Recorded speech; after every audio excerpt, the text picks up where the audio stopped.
We're almost at the end of the week, and it's been a week. I don't know. All of these weeks seem to just be a week. I don't know if it's because of the high. I don't know if it's because of the heat, but it has been a week. And so I just want to welcome everyone. I have all three of my channels up. I have my Facebook family, I have my Instagram followers, and my YouTube viewers. So I just want to say hi to everyone. And I have quite a few YouTube viewers that have joined. And so I just want to give a shout out to them. And I also want to introduce myself for those of you who don't know me. My name is Lois Godot, and I'm a licensed clinical professional counselor. You see me looking two different ways because I'm looking at both of these devices. So it's not that I don't know what I'm doing, I'm just looking at both the devices. And so I'm a licensed clinical professional counselor, and I've also been in a blended family for 27 years. And because of me being a counselor and being in the blended family, I've created a coaching program, and I help people that are step parents that are 1 to 5 years in the process of combining their families. And I help them to improve their communication so they won't feel like they're a third wheel. They won't feel invisible in the relationship. They won't feel resentful or isolated in the relationship. And I help them so that they can connect with their partner and create a strong blended family. And so today I titled this The Secret to Blending a Family. And I know whenever I hear someone say there's going to be a secret, I get interested, my ears perk up, and I'm curious because a secret is just that. It's something that no one else knows. Whether they're saying the secret to losing weight, the secret to buying a house, whatever it is a secret to, we kind of like perk up because we get really interested because it's something that either they only know about or a few people know about. And so today I thought I'd do a live on that in celebration of my 27-year anniversary, which was just in May. And also I've been a year with the coaching business. I've been a mental health therapist, but I just added coaching to my practice. And it was a year ago this month that I add the coaching to it. So I said, I think I'll talk about today share some tips and some insights on how to blend a family. So that's why I decided to do this. And so now most of you know there's not a secret because there's many, many types of ways to blend a family. And so there's just not one thing that you can do to make a happy blended family. And let me make a disclaimer. So I have my window open because the breeze that's coming through is nice and cool. And I just heard fireworks. So I don't know if you just heard fireworks. And I know last time when I did my live, I had my window open and you could hear the birds. So hopefully it's not too distracting because I can kind of hear the birds too. But anyway, on my Facebook page and also on my YouTube channel, I have videos that talk about a lot of the issues that are in blended families. And so just understanding that, there's just not one way to have a happy blended family. So, but in spite of all of that, what I wanted to do was to come up with something that would help you understand how to blend a family. And as I think about that in my 27 years of being in a blended family, I can't share everything with you because it's just so much. But I just want to share 5 things that will help you have a happy blended family. And how does that happen? It starts with you. And this is something that you don't hear a lot of people talking about because when they talk about blended family, they're talking about the children, they're talking about issues and challenges. But what I want to do is I want to talk about you because you are the most important person in this blended family. You and your partner are the foundation for the blended family. And so you have to work on prioritizing each other in the relationship because you're the foundation. And we know that with any foundation, it has to be solid. And so for the blended family, it has to be solid. Yes, the children are the reason why it's called a blended family, but you and your partner are the reason why you got together in the first place. And so how do you prioritize your relationship? One of the most important things you have to do is you have to communicate. Communication has to be at the forefront. You have to communicate about family expectations. You have to communicate about parenting styles, boundaries. You have to communicate about finances.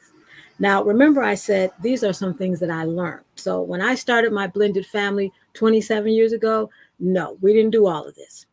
Because a lot of people, what they do is they start their family out just like they start a nuclear family, like it's just 2 people in the relationship. But in the blended family, it's not just you and your partner. It's you and your partner and the children. So you have to start it off a little differently, even though you have to have communication in the nuclear family when you and that person come together. But what you're communicating about are different things. And so, because you and your partner have to make yourselves a priority, you have to invest in each other. And you have to, I think about sometimes how we'll invest in finding the right car, we'll invest in finding the right home. But when it comes to the relationship, we don't invest in it with each other, getting to know each other, creating that foundation. So the first thing you have to do is you have to prioritize each other. The next thing you have to do that comes right along with that is you must compromise. As you communicate, building this foundation, you realize that you're not on the same page with some things. You're not on the same page, and that's when you have to figure it out. You have to figure out, how do we get on the same page? And the way to do that is with compromise. And so when you're trying to compromise, sometimes you might have to be honest about how you feel. I know with my husband and I, when we first got together, he was paying child support. And so I had to be honest about the money that was going out of the house. I had to let him know that. I couldn't act like that wasn't a big deal, because for me, it was a big deal. And you have to be honest with each other and be transparent with each other and be what I call be vulnerable with each other. You have to let each other know how you feel. You have to talk about boundaries with the ex. And again, sometimes when couples get together, they don't talk about this stuff because all they're interested is just, do I love this person? Do they love me? Or we can make it work. But think about a car. You have car insurance, not because you think you're going to get in a car accident, but you have car insurance to make sure that you're covered. It's like having that conversation ahead of time, just in case this happens. And so that's what you're doing. You're having conversations just in case, so you can be ready. And what happens is a lot of couples, they wait until things happen in the relationship and then they become reactive. They start reacting. Oh, the ex is doing this. Oh, the grandparents are doing this. Oh, the children are doing this. When you have the conversation ahead of time, having that conversation, communicating, and then compromising, coming to some type of solution. How will we deal with this if this happens? Okay.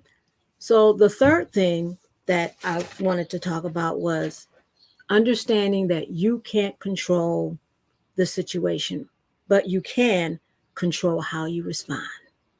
And this is a big one because in the blended family, sometimes you're on an emotional roller coaster.